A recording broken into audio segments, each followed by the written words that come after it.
November 9th, 1989, the Berlin Wall came down, symbolizing the fall of communism. A little more than a week later, on November 17th, a ceremony was held at the Pathology Institute in Prague to commemorate Jan Palach, a student who had set himself on fire in 1968. Early the next day, on November 18th, strikes were held across Czechoslovakia. A major figure in the strikes was the Civic Forum, which was formed in 1977 as an underground organization against communist ideals.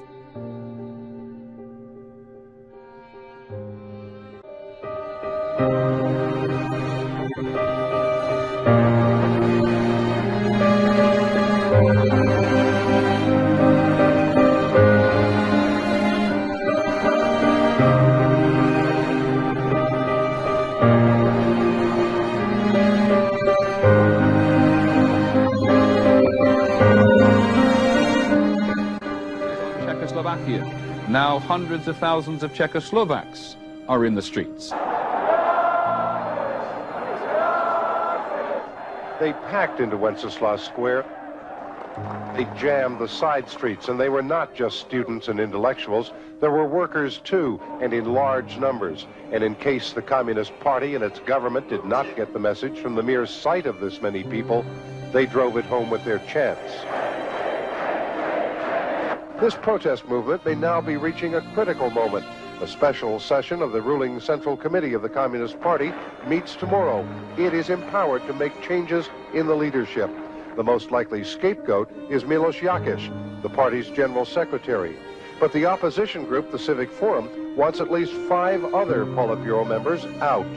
And the demonstrators are determined to throw them out, as they sang in their own version of a familiar American protest song.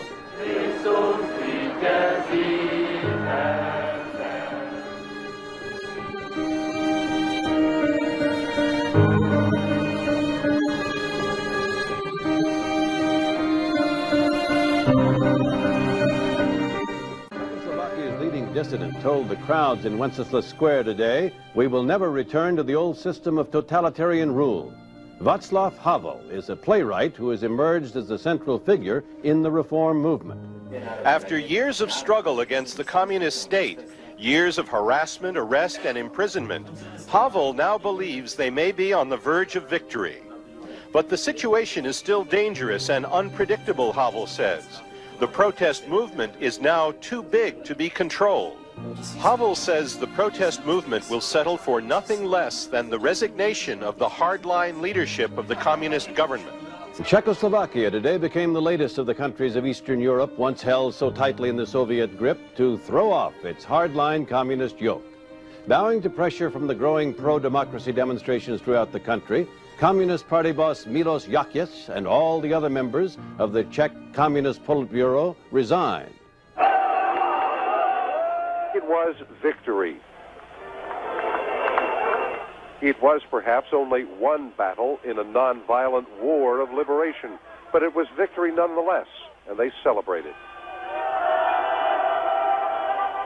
The main opposition, the Civic Forum, got the word while holding a news conference.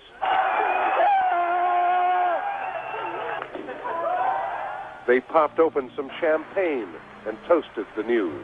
Long live free Czechoslovakia! It was true people power that toppled the hardline communist leaders here, and it was surprisingly swift and easy. 5 days of demonstrations involving several 100,000 people in Wenceslas Square.